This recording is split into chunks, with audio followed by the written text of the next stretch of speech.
In the heart of Brazil, tucked away in the vast expanse of the Amazon rainforest, there was once a small, charming town called Hoer Verde. Picture this. A quiet little settlement with about 600 folks, mostly farmers and traders, living their simple lives amid the lush greenery and the soothing sounds of nature. It was just your average, everyday town, right?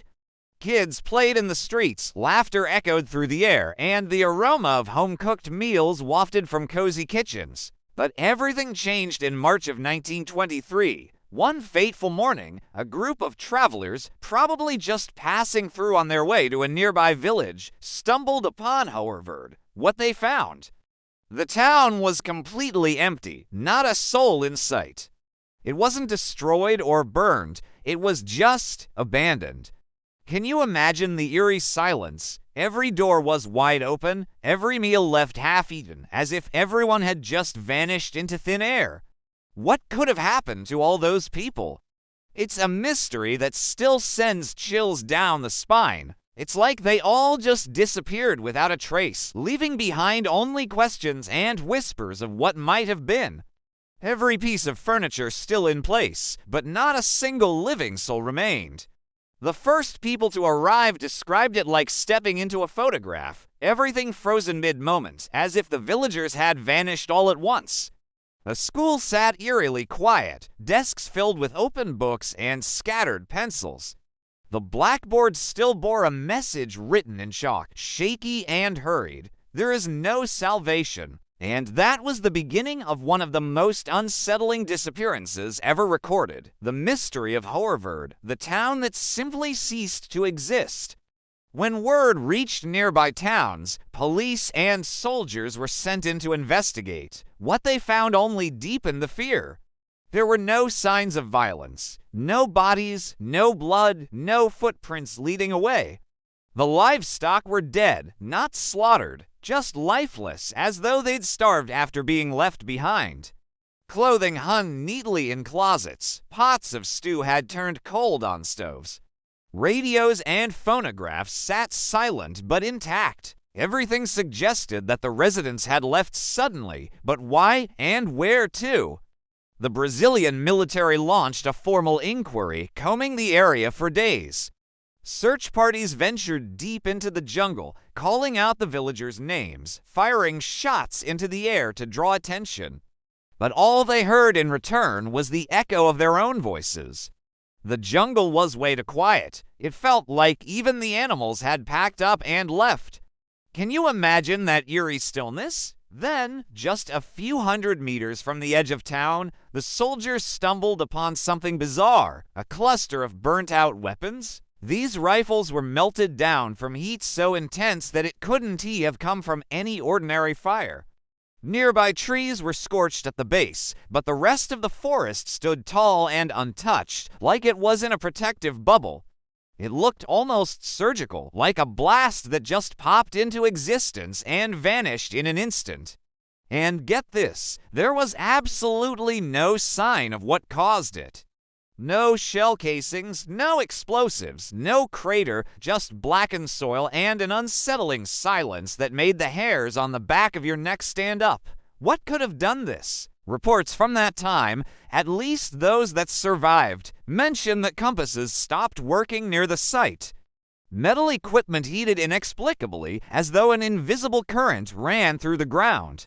Soldiers began refusing to go deeper into the jungle, claiming they heard whispers, voices, faint and distant, calling their names from the trees. One officer later wrote that he felt as if the jungle itself was alive and watching, and just like that, the search was called off. The government quietly sealed the records, the investigation ended, and Hoer Verde was left to the forest. Years passed. Nature began reclaiming what was once a living town. The houses rotted, roofs caved in, the jungle swallowed the roads. And the story of Hoer Verde faded into legend, a ghost story whispered in nearby villages, a warning never to wander too far from home. But then came the second disappearance.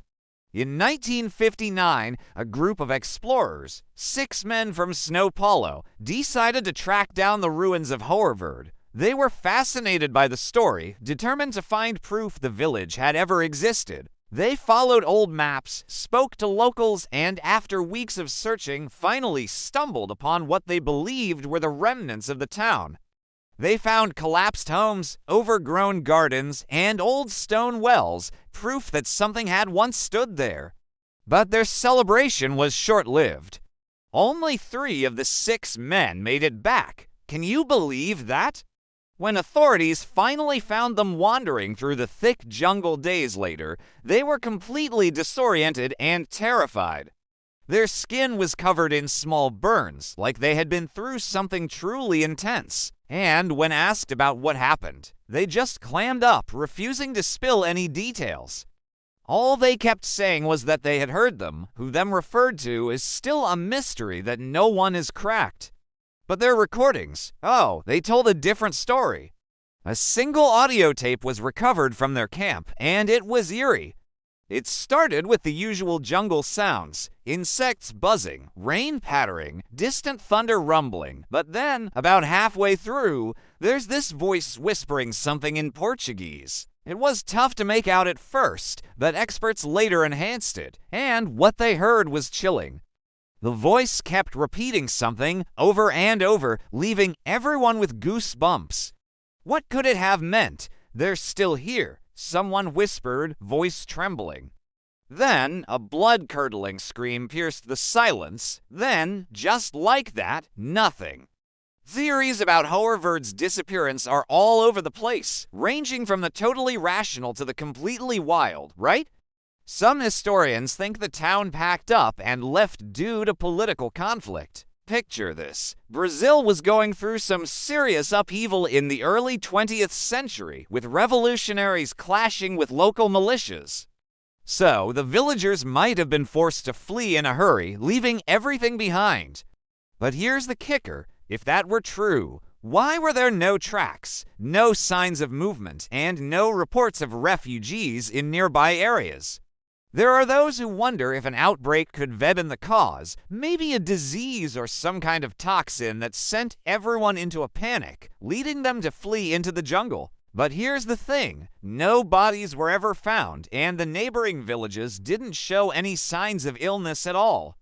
It's just so puzzling, right? What really went down there? And then, of course, we dive into the supernatural theories, the ones that send shivers down your spine and are only whispered after dark. Some folks believe Hoer Verde was taken by forest spirits, angry over something the villagers did.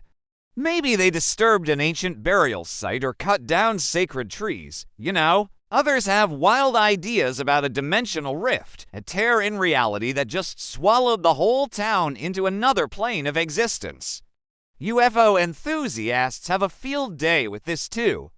They speculate that the scorched weapons and strange electromagnetic disturbances were signs of a massive alien abduction, like the first recorded case of an entire population just vanishing into thin air.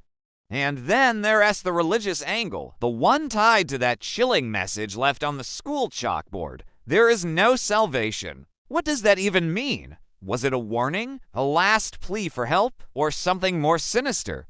It leaves you thinking, doesn't it? Was it written by someone left behind, a final warning before the end?